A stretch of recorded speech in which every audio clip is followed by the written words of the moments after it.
especial de lujo aquí a Jorge Cepeda Patterson y pues le damos la bienvenida sin más aquí a este espacio que es su casa. Muchísimas gracias, Jorge, por aceptarnos esta entrevista. No, gracias a ustedes, Álvaro, Alejandro, un placer estar con ustedes y su auditorio una vez más. Una vez más, bienvenido. Gracias. Jorge, bueno, decíamos en broma una mañanerita, porque fue un informe corto de tiempo, y luego estamos acostumbrados a que después de eso vienen las preguntas y pues nos quedamos como a medio chiles con el informe de hoy. En términos generales, pues, bueno, le dedica una parte importante a hablar, pues sí, de pandemia, de economía y luego el mensaje político. ¿Qué lees tú en el informe de hoy del presidente López Obrador? Bueno, sí, en efecto, una mañanerita, con la ventaja de que no tuvo a Lord Molécula, cosa que se agradece, pero sí sorprende un poco que el presidente no le haya dado más trascendencia a un informe que siempre lo había visualizado él como un momento histórico, por lo menos hace un año. Sorprendió por su brevedad, en efecto, pero también por su sobriedad, muy austero y poco emocional, me parecería a mí, con respecto a otros momentos, a otros discursos, e incluso con ciertos niveles de fatiga, me pareció a mí advertir al presidente, tanto en sus palabras como incluso en su lenguaje corporal. Y el tono y el mensaje escogido me da la sensación a mí más de un presidente un poco atrincherado, dando más una justificación, tratando de argumentar que lo está haciendo bien, en lugar, me parece a mí, y en ese sentido es que creo que hay una oportunidad perdida, en lugar de aparecer como un presidente a lo Churchill, para decir estamos en medio de una crisis abismal que nos trasciende a todos y que nos obliga a todos a sacar lo mejor de nosotros mismos, unidos todos los mexicanos a pesar de nuestras diferencias, que es un poco lo que yo habría esperado en un momento crítico como este, y no un presidente obsesionado con decir, no, lo estoy haciendo bien aunque ustedes no lo crean, ¿no? Un poco parecía una batería de argumentos para insistir en que en defender sus posiciones. Triunfalista hasta cierto punto cuando habla de, no es por presumir, pero en el peor momento contamos con el mejor gobierno. Y una retahíla de expresiones de efectivamente justificación de lo que se ha hecho en términos políticos, muy pocas cifras, y quizá porque no hay mucho de qué echar mano ante una situación de crisis económica, de crisis de salud, de violencia. Y con todo, a mí me parece que dejó ciertos activos sin aparecer en la mesa, desde políticas monetarias y públicas y finanzas públicas que son favorables desde cualquier perspectiva, la inflación, sí habló de la la ausencia de endeudamiento, por supuesto, pero también en general finanzas públicas sanas. No habló del enorme combate que se ha hecho a la evasión fiscal por primera vez en este país, no habló de los cambios legislativos que provocan ahora que la corrupción sea un delito mayor, no habló de la persecución a ciertos líderes sindicales que se creían absolutamente sagrados. Ayer nos enteramos de la aprehensión de Sosa, el gran cacique de la Sosa Nostra allá en Hidalgo, etcétera. Habló desde luego de otros activos que él considera favorables, pero insisto, a mí me pareció que lo hacía casi desde una argumentación tratando de demostrar que él lo estaba haciendo bien. Un poco atrincherado, decía, en el sentido de que habló de que después de Madero es el presidente más criticado en este país. Dijo incluso que sus críticos quieren que traicione sus compromisos. pero que él no lo va a hacer. Como que su interlocutor no era ni todo el pueblo mexicano, que en momento de crisis un presidente tendría que invocar, ni tampoco eran sus clientelas, sus seguidores, ese 58 o 65% según la encuesta que uno quiera consultar, sino que estaba hablando al otro 35-40% que le pone objeciones, en el tono de decir, no, miren, si he hecho las cosas bien, aquí está esto, aquí está lo otro. Más que triunfalista, yo lo veía en este carácter casi defensivo, diríamos. Citas, Álvaro, perdón, Jorge, citas este discurso de Churchill justamente porque en un momento crucial, creo que es 1940, está Hitler amenazante, amenaza la patria, amenaza la Inglaterra, y Churchill aprovecha ese momento. Están perdiendo la guerra. O sea, hay una seria posibilidad de que se imponga en mal sobre Gran Bretaña, y Churchill utiliza ese momento para decir, vivimos las horas más negras, pero vamos a recuperarlo con esto y con esto. Y es un discurso, en ese sentido, directo para la gente, no para sus adversarios. Así es, y es la frase del sangre, sudor y lágrimas. ¿Qué es lo que habría uno esperado en este momento? Un presidente que nos dijera, a ver, tenemos diferencias, pero la crisis es de tal magnitud que tenemos que sobreponernos a estas diferencias y luchar unidos para sacar adelante del abismo en el que estamos metidos los mexicanos como resultado de una pandemia, una parálisis, una crisis económica como no la hemos visto. Ya nos dijo Herrera que no va a haber dinero, etcétera. Es decir, es un momento en el que si uno estuviera en una familia, uno diría, oigan, no estamos de acuerdo, pero primero lo primero, y hay que abordarlo, ¿no? Esa es la parte que yo pienso que habría yo esperado y que no vimos hoy, ¿no?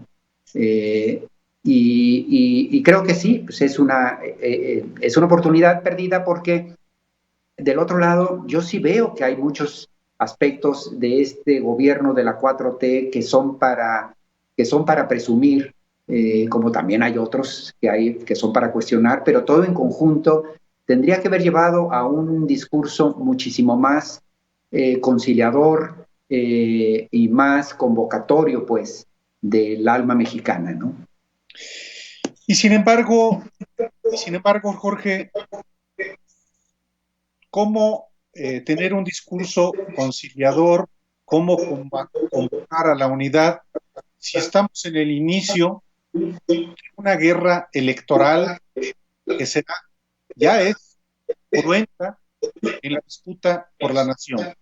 La elección del 2021 no solo es relevante por ser la más grande de la historia, 3.505 cargos, sino es la viabilidad o no viabilidad de este gobierno y de un proyecto que no se agota en este gobierno.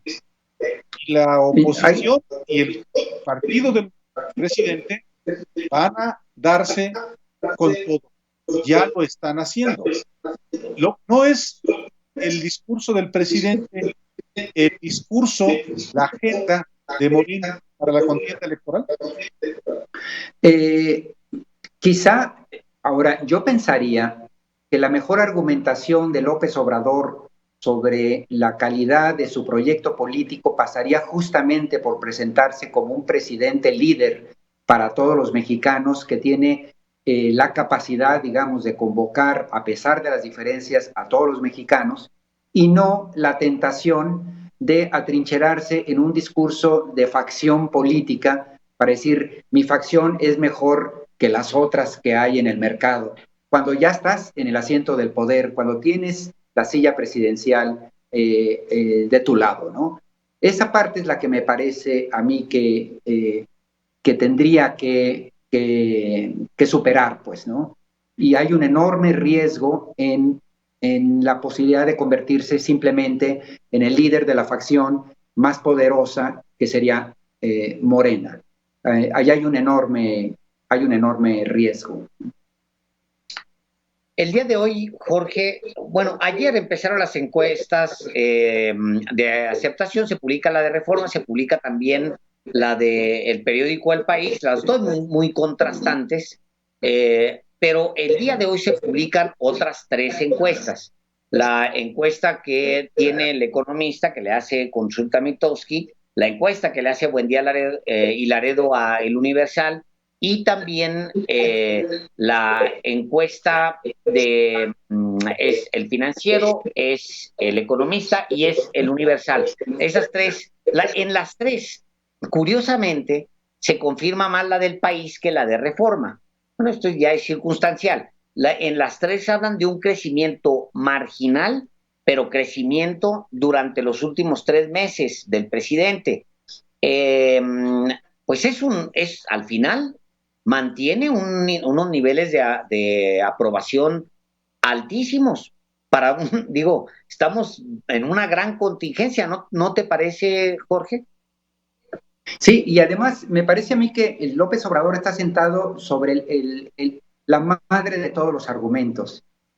Puede estarlo haciendo con errores y con desaciertos y con deslices, pero hoy por hoy no hay una fuerza política capaz de presentar una propuesta legítima frente al problema crónico que llevó a López Obrador al poder, y es la enorme exigencia de parte de los sectores desprotegidos por el abandono en el que se habían visto orillados debido al desdén de los gobiernos anteriores. Y el otro tema, el de la corrupción, una corrupción ya a niveles absolutamente indignantes para las grandes mayorías de este país.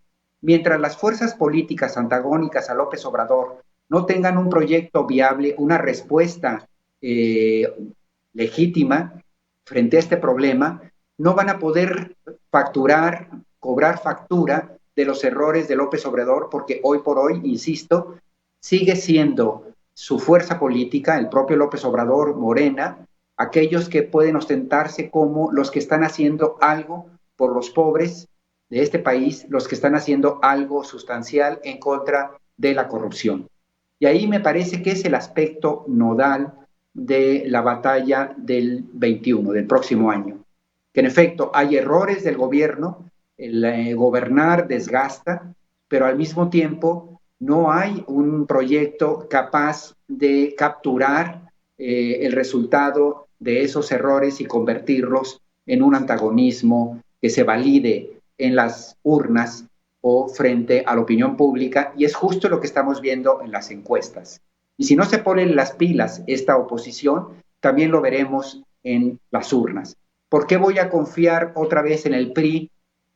Simplemente porque López Obrador no está cumpliendo todas mis expectativas, como si el regreso del PRI pudiese, sí, cubrirlas, cuando ni siquiera están haciendo una propuesta al respecto, y ya no digamos el PAN envuelto en todos estos escándalos. A mí me parece que esa es la gran tela de fondo en este tema de las aprobaciones y la opinión pública con respecto a López Obrador. Jorge, también ha llegado también el momento de que el presidente de la República dé una sacudida, una estrujada a su equipo de gobierno y lo lance hacia adelante, porque las salidas que ha habido han sido más bien por deseo de renuncias de los integrantes y no por una determinación de darle por parte del presidente una sacudida y una cohesión que exige las circunstancias tan adversas que enfrenta. Totalmente de acuerdo. Yo creo que algunos de los elementos reprochables es en el estilo personal de gobernar por parte de López Obrador es la ausencia de una autocrítica aguda con respecto a los suyos, a sus propias filas. Del otro lado, también tengo que decir que la ausencia de un mejor equipo tampoco es tan decisiva por el hecho de que en realidad este es un gobierno tremendamente presidencialista. Es decir, los secretarios de Estado aparecen más bien como correas de transmisión de las voluntades y de las fobias y las filias del presidente, más que como grandes gestores de las agendas que les corresponden. Todo el tiempo el presidente los está acotando en las cosas que a él le importan, y al final, sea bueno, regular o malo su equipo, por supuesto que hay de todo, hay unos mejores que otros o hay unos peores que otros, en realidad es una administración en la cual se nota mucho menos, porque en última instancia lo que importa deriva directamente del presidente para bien o para mal, y eso es lo que se ejerce en su gobierno. Cambiaría muy poco si elimina una pieza y trae otra distinta, o marginalmente, pues no es que dé lo mismo, pero no es tan significativo como podría haberlo sido, por ejemplo, en el gobierno de Fox, en donde la burbuja en la que vivía el presidente hacía que los secretarios de Estado fueran verdaderamente decisivos porque eran los gestores de la propia agenda de cada una de las secretarías. Acá, en todo lo que importa, el presidente interviene, sea quien sea su secretario o quien esté sentado ahí, me parece a mí. Lo cual no quita que tengas razón, a 2 años de gobierno ya la carreta cascabelea y ya se sabe por dónde hay más, está tirando aceite, por dónde hay más ruido, qué cosas hay que calibrar. Pero López Obrador no parece un hombre muy dedicado, preocupado por la autocrítica y por el ajuste, mientras su equipo siga cumpliendo las voluntades, sus fobias y sus filias, como en efecto lo hacen, sean buenos o malos, ¿no? Jorge, vamos a ir a un corte muy, muy breve y me gustaría que nos acompañaras al siguiente tramo y te dejo una pregunta, si me lo permites.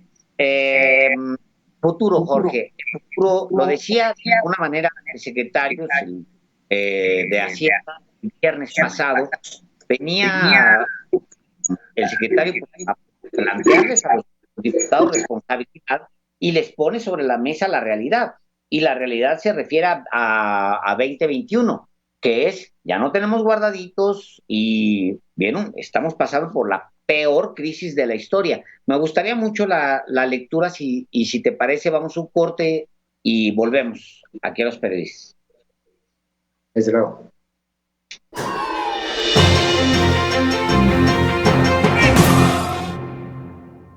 Ya estamos de regreso aquí en Los Periodistas. Gracias por acompañarnos. Tenemos a Jorge Cepeda Patterson, periodista, aquí con nosotros.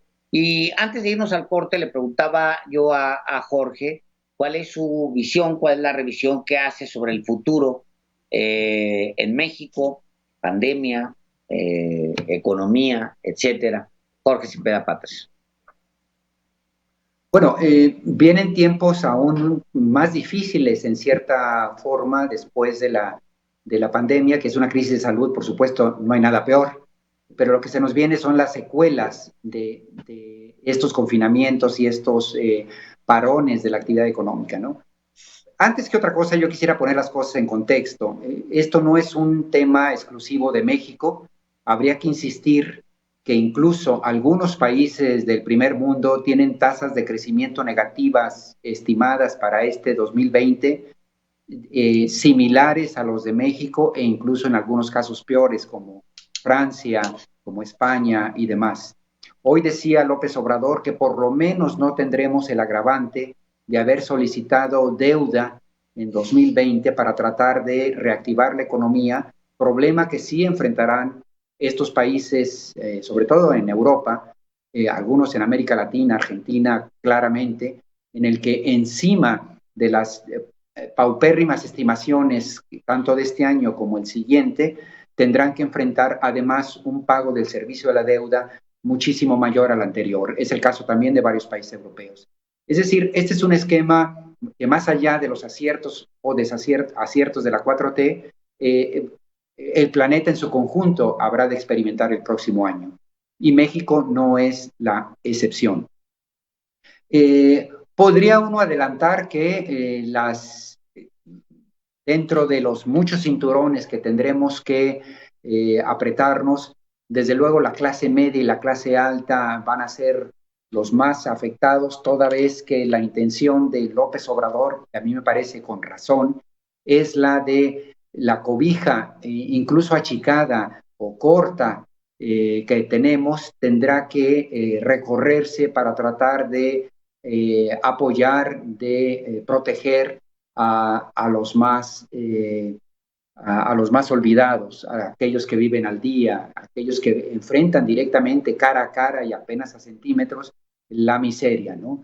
Los malos tiempos no hay manera de darles un esquinazo, y ahí otra vez tendríamos que entender todos los mexicanos, y ojalá que el presidente se expusiese en esa frecuencia, que es la de convocar a todos a que los malos tiempos tenemos que encararlos juntos, y sobre todo pensar con solidaridad y con cierta conmiseración en aquellos que menos tienen, y que un mal tiempo para ellos significa literalmente padecer hambre e incluso peores flagelos. No olvidemos que el COVID en Europa constituyó una enfermedad letal para los ancianos, fue un tema de vejez. En cambio, en México fue un tema de pobreza, porque esencialmente, más allá de ciertos ancianos, esencialmente murieron acá personas con diabetes, con morbidad excesiva, con precondiciones, hipertensión, etcétera. Es decir, fue una enfermedad, fue una pandemia que se llevó esencialmente a los más pobres, o con padecimientos de pobreza. Jorge Cepeda Patterson, más allá del mensaje del presidente López Obrador el día de hoy, y más allá de la revisión de su informe, el informe que entrega al Congreso, yo quiero preguntarte tu punto de vista sobre la consulta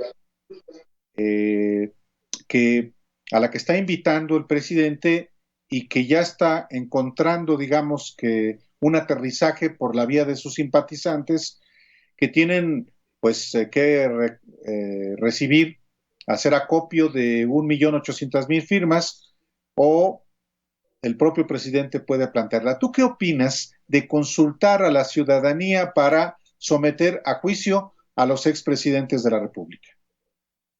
Mira, lamento decir que esta consulta de si se lleva a juicio a los presidentes o no, califica en la misma espectáculo mediático que un sorteo del avión presidencial sin avión. Es decir, no hay un argumento institucional, democrático, incluso jurídico, que lo sostenga. ¿Por qué? Porque la ley ya contempla la posibilidad de llevar a juicio a expresidentes que hayan cometido delitos. No es algo que se deba consultar al pueblo. Si hay evidencias de estos delitos, no se necesita la aprobación popular para llevarlos a juicio. Y si no hay delitos, tampoco se puede fabricar culpables simplemente porque el pueblo lo exija. Es decir, aquí tenemos que operar en función del derecho y no en función de un espectáculo político que honestamente es lo que está haciendo López Obrador. No se puede estar de acuerdo, digamos, con este espectáculo, salvo que uno lo intente justificar políticamente diciendo, bueno, el presidente necesita con estos actos congraciarse con su base social, darle un momento de gratificación emocional a la gente, sintiendo que participa, que su voto es importante para llevar a juicio a los expresidentes, cuando en realidad esto no es más que un acto circense, un espectáculo, por razones esencialmente políticas que está llevando a cabo López Obrador, pero no hay una cobertura ni institucional, ni, si me apuran, ni moral, porque o hay delitos o no hay delitos. Y esto tiene que ver con tribunales, no con una decisión del pueblo. Jorge Cepeda Patterson, siempre un gusto tenerte aquí con nosotros. Muchísimas gracias por acompañarnos hoy aquí en Los Periodistas. Gracias, Jorge. El placer ha sido mío. Un saludo a todos, a ustedes dos. Muchas gracias, Jorge. Hasta luego.